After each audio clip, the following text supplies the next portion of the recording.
And really looking forward to this guy. He's a Wu-Town native. He's come here to entertain us tonight. Please, ladies and gentlemen, give a big Wu-Town welcome to Rich Owens. Oh yeah!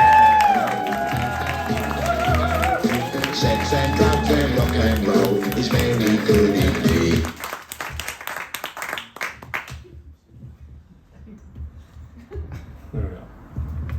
How are we doing, you bunch of suitcases? See, it's going to catch on. It's going to catch on. We're going to make it happen. We're going to your make... handkerchief, you. It's a fair point. Hello, how are you doing? You all right? You all right? Good. My name's Rich.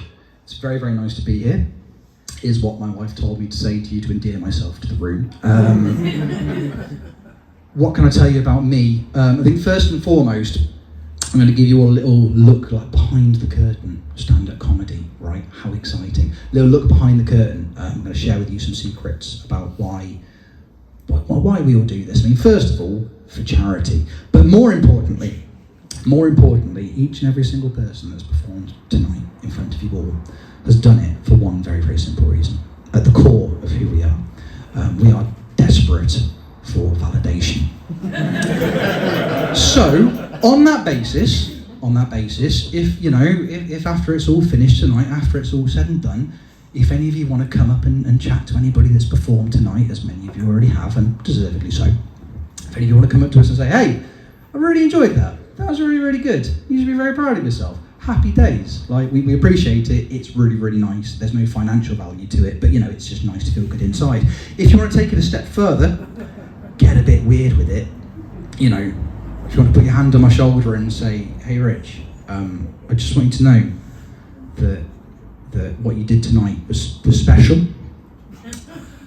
I didn't know you had it in you, and I am deeply proud of what you've accomplished. Please do.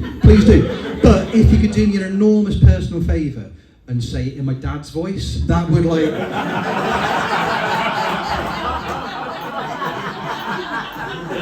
that would mean a lot to me. What else can I tell you about me of interest? They say in terms of comedy, they say write about what you know. So in theory, I should do 20 minutes worth of jokes about eating cake in bed and being depressed. But there's only so much you can get out of that. Literally, that sentence, just that. Which is good fun. I've recently found out, super exciting for me, that I'm gluten intolerant. Ooh. I know, right? Anybody else gluten intolerant in the room? You know what it's like. Because if you're anything like me, there wasn't a huge amount of joy left in your life anyway. Most of the joy left in mine came from eating toast, which, I'm now technically no longer allowed to do.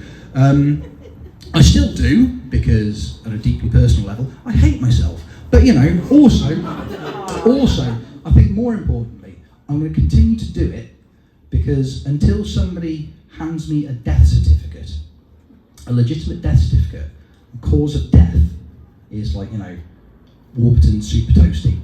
I'm going to crack on. It's absolutely fine. I hate myself enough to keep doing it. You've got to look on the positive side of things, though. You've got to look at the positives in these situations. So the way I see it is that I am the first member of my family to have an intolerance that isn't based around race or religion. So don't cheer them, they're bigots. They are the absolute worst. I spent a lot of years, as I think other people in this room have, in a variety of bands, doing the music. I got into that for the same reason that anybody that's gotten into music has done, is to meet attractive ladies who might want to kiss me. As it turns out, the type of music that I play, it seems to attract dudes that look exactly like me. Coming up to me at the end of gigs saying, hey man, I really, really enjoyed that chord progression. Fuck off! That's not why I just did that. You are defeating the object. Get away from me. There are no attractive women here. Shit. But, again, you've got to look on the positive side of things. Dudes that look like me are a lot easier to con into bed than attractive women. and I have received a number of really enthusiastic hand jobs in a variety of really interesting time signatures. So maybe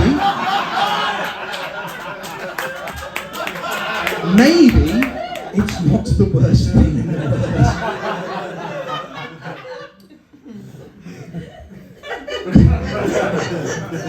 It's funny because it's almost true.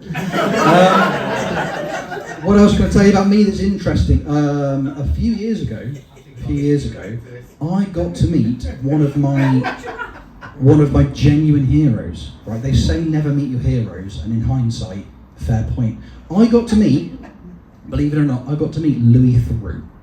Is everybody in the room familiar with Louis Theroux? Right. Just in case you're not, Louis Theroux was, and still is, a documentary maker, made a lot of interesting television programmes. So for the under 30s in the room, television programmes, think of them as kind of like a long form TikTok. For the over 60s, TikTok is a mobile phone application that your grandchildren are probably really into. To try and explain it as best I can, TikTok is kind of the modern day equivalent of the BBC in the 1970s.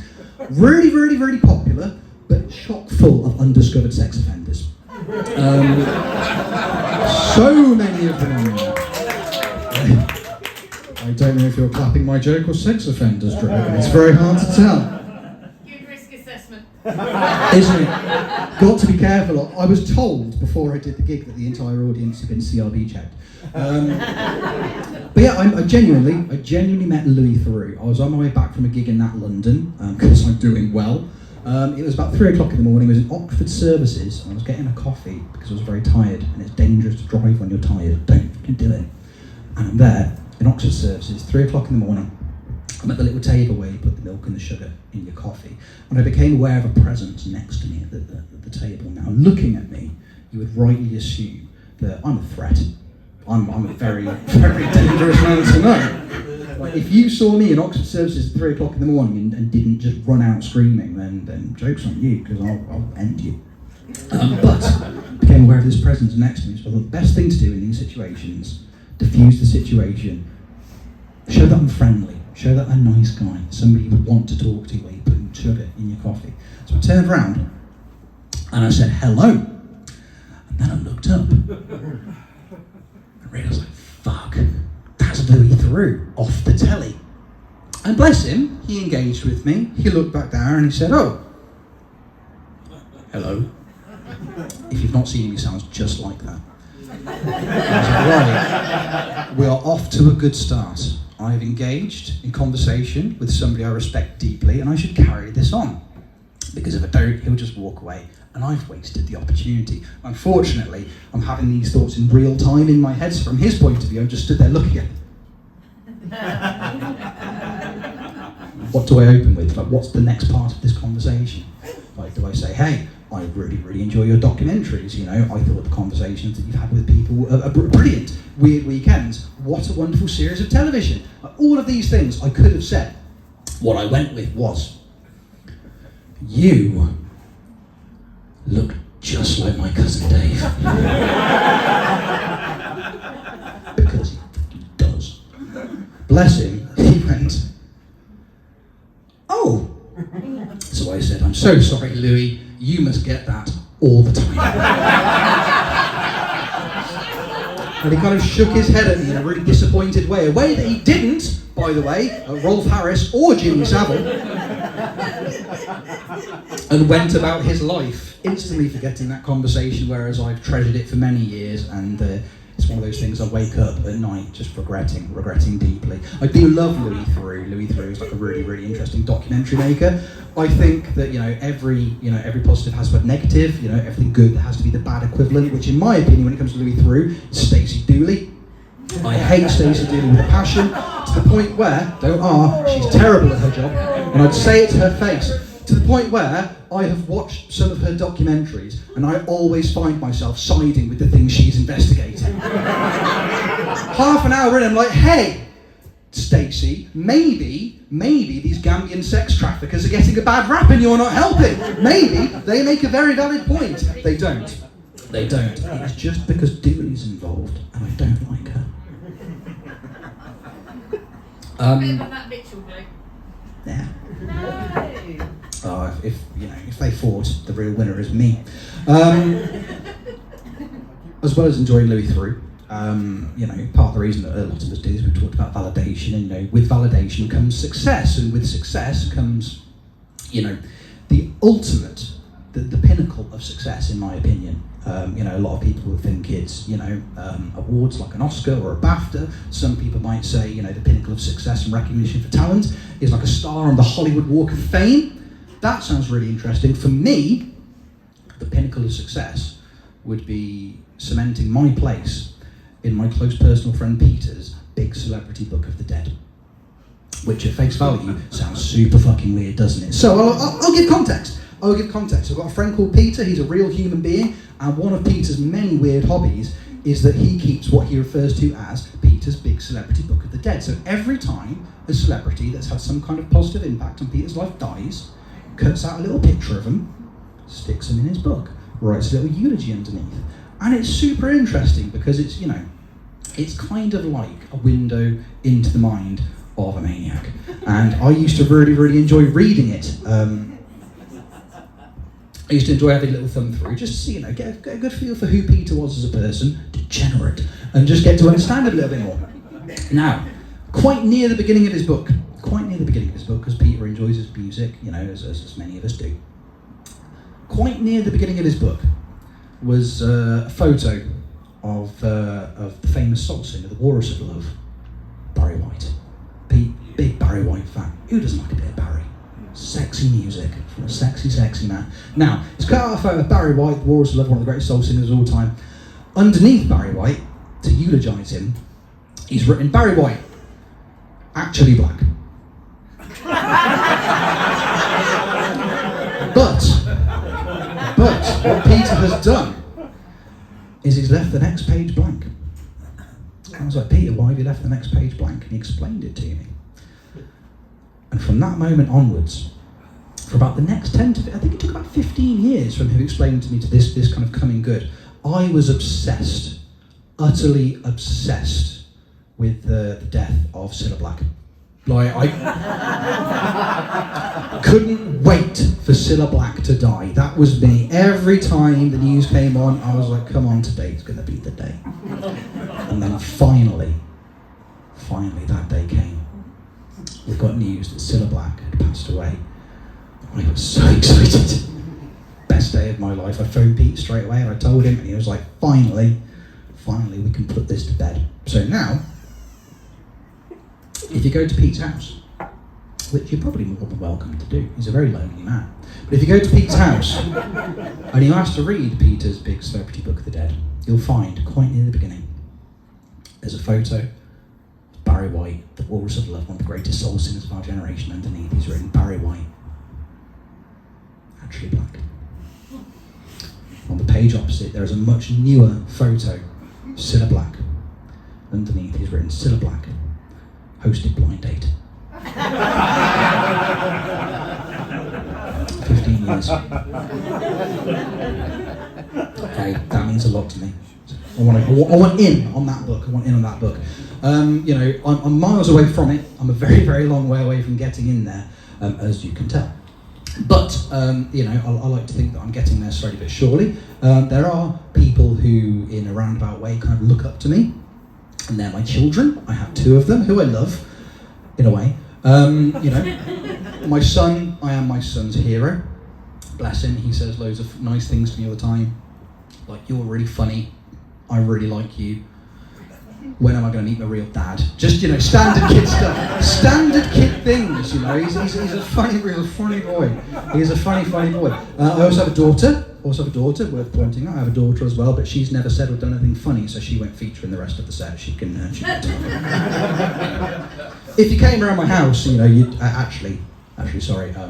just to pause the comedy for a second, I've just said if you come around my house, I want you to know that that's the setup for a joke. It's not a genuine invitation. None of you are welcome in my home. But if you come around my house, you would see it firsthand. My son does a lot of hilarious things. His favourite new thing to do is a game he's invented recently called Willy Hands. He just puts his hand in his pants and then tries to shake yours. You dirty little deviant. They're at that weird age where everything is fun and enjoyable. I don't like it. I'm looking forward to kind of the teenage phase where they just want to stay in their room crying and wanking all day, because at least at that point we'll have something in common. So, there's that. But the way I look at it, I've got 2 kids and I'm happy with my lot. So what I've done, because I don't want it to happen again, is I've taken extreme steps. Gentlemen, I'm going to address you. Hey, the ladies as well, because 2022, equal opportunities. Has anybody else in here, aside from me, had a vasectomy? Yes!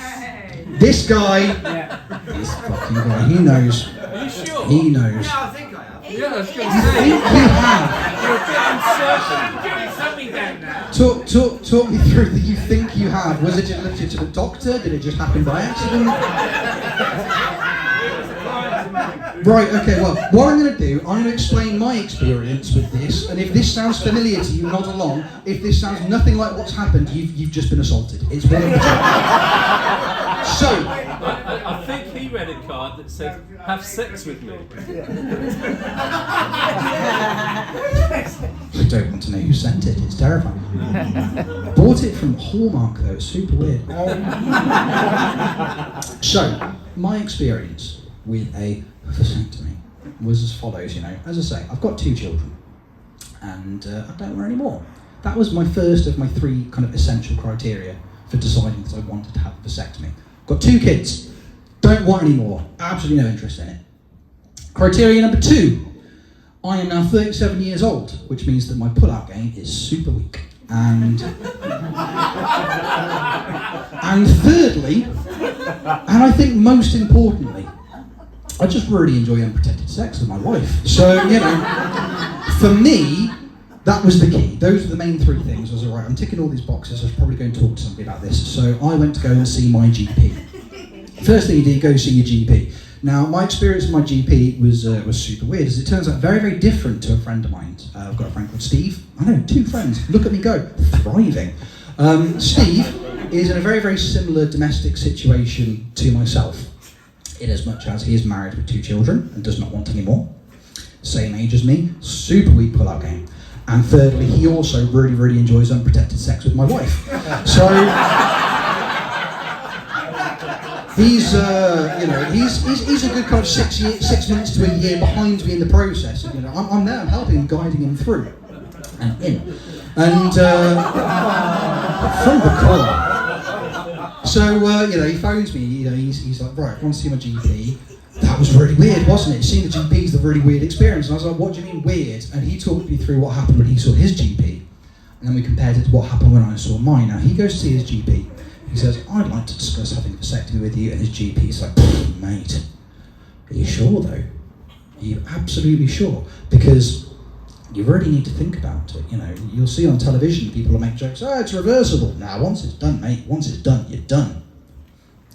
And if that happens, you've got to think about your long-term future. What if you and your wife eventually change your minds and decided you want to try for a 3rd child? You can't.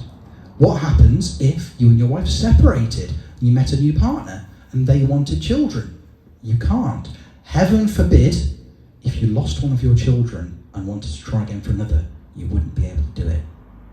Steve's like, shit, man, that's pretty deep. Rich, you have serious mental health problems. How did you handle that conversation? My experience was very, very different. I went into my GP's office. They were sat down at their desk, didn't even turn around to look at me when I came in. And they said, Mr. Owens, how can I help? And I said, I would like to have a conversation with you about having a vasectomy. My GP did this.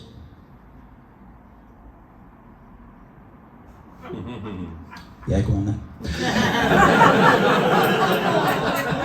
They took one look at me and thought, this man's procreated already, we cannot allow him to do it again.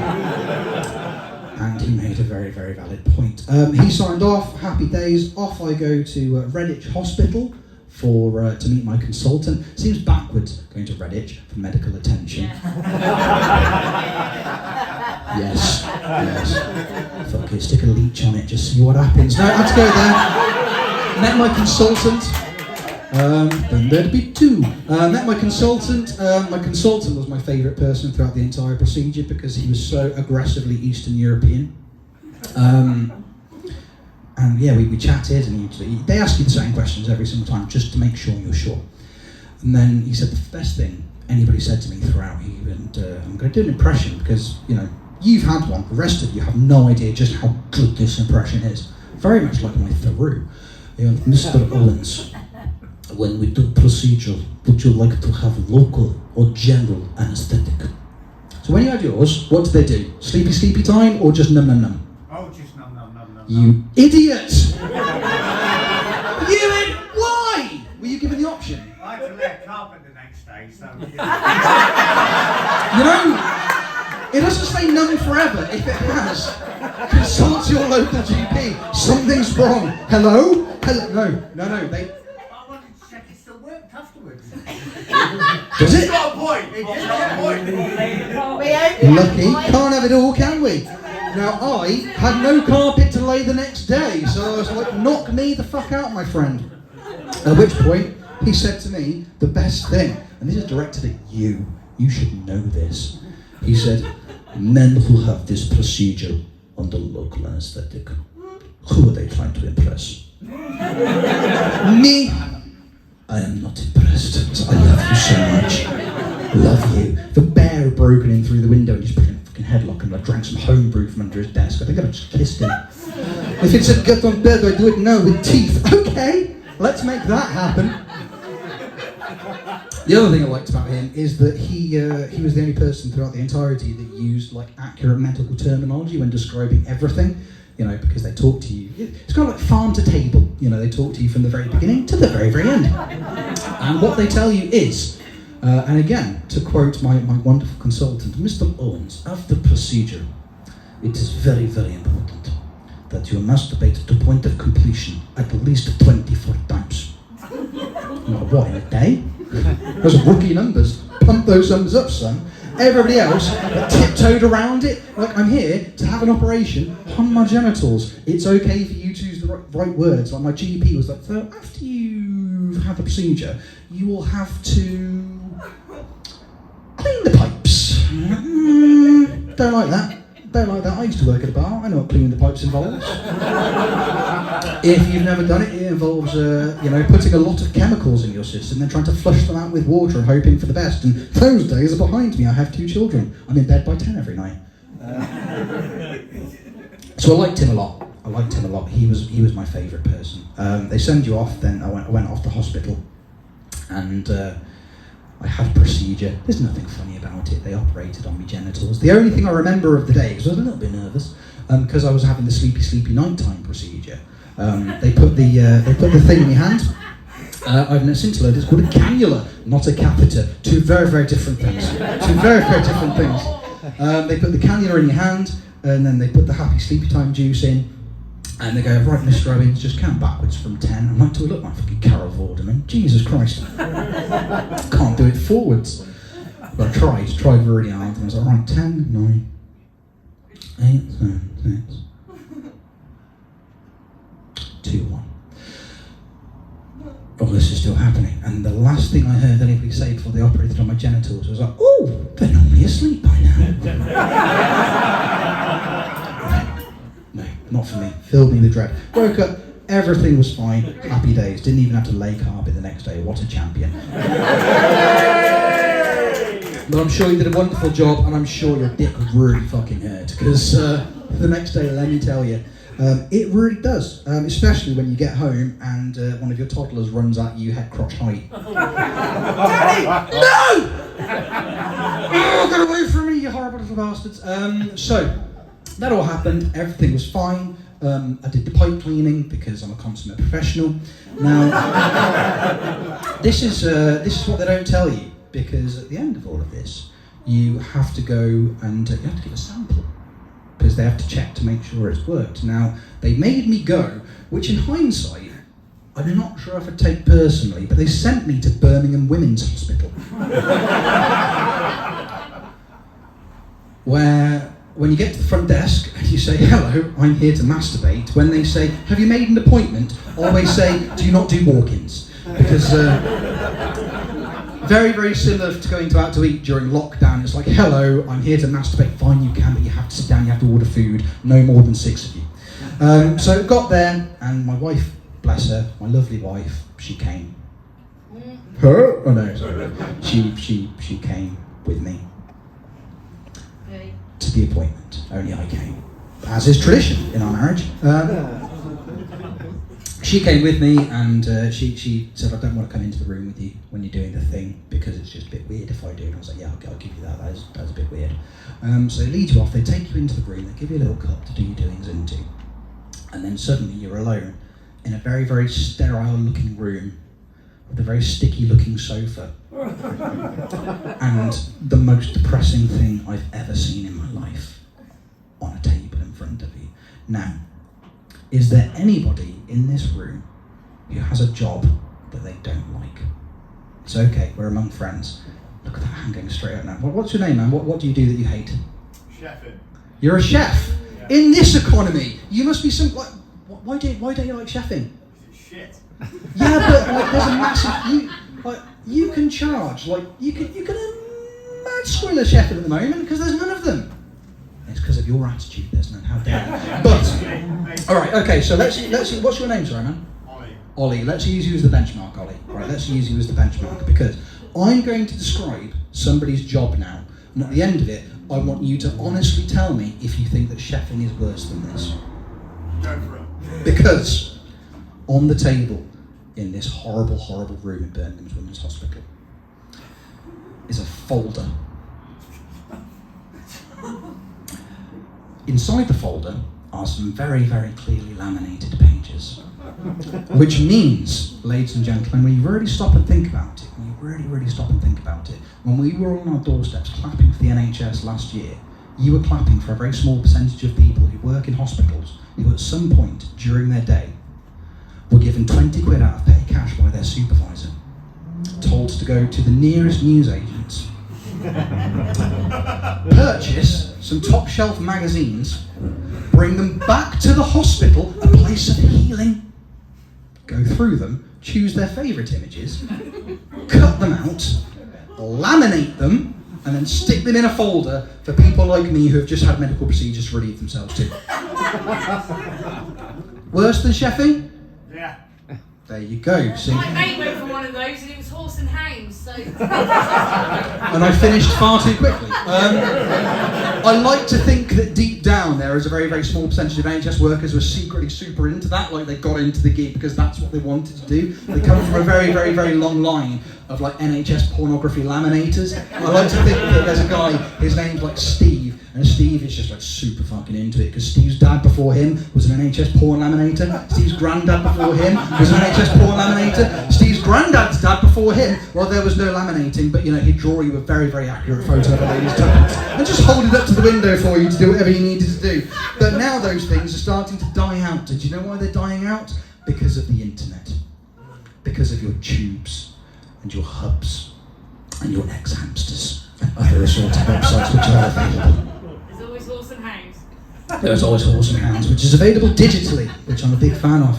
You know, like it's people like you and your Horse and Hounds and your digital pornography that are keeping food off Steve's table. How do you sleep at night? How dare you? How dare you? Now, I will say this. There is no amount of money in the world you could have paid me to touch that folder. But I will guarantee you something, because I've actually spoken to somebody who now works in that hospital, and they've confirmed this for me. I'll guarantee you, if you look inside that folder, there won't be any sexy nurse pornography. There'll be none. Because, you know, it's not fair. Because there are nurses that work in that hospital, real ones, real nurses. So there'll be no sexy nurse pornography in that folder, which to me wouldn't have actually been much of an issue. Mainly because my mom was a nurse. And because of that, it eliminated any kind of eroticism that you may think you may find around nurses. Oh, sexy nurses. No, manically depressed, miserable, hard drinking nurses. That's my experience. So the whole sexy nurse thing for me is off the table. Doubly frustrating for me. My dad was a slutty Catholic schoolgirl. So again, that's just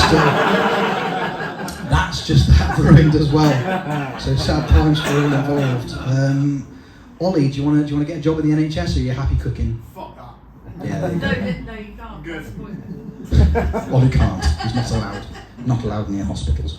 So, there's that side of things to take into consideration. Now, obviously, the big question on everybody's minds in this room at the moment, the big question on everybody's minds is, Rich, you've talked a lot about your genitals for the last 10 minutes or so. What we want to know is, was the procedure a success? So I'll leave you with this. Yes, it was. Clap for my testicles, please. So, 4, not on. So on that basis, hello.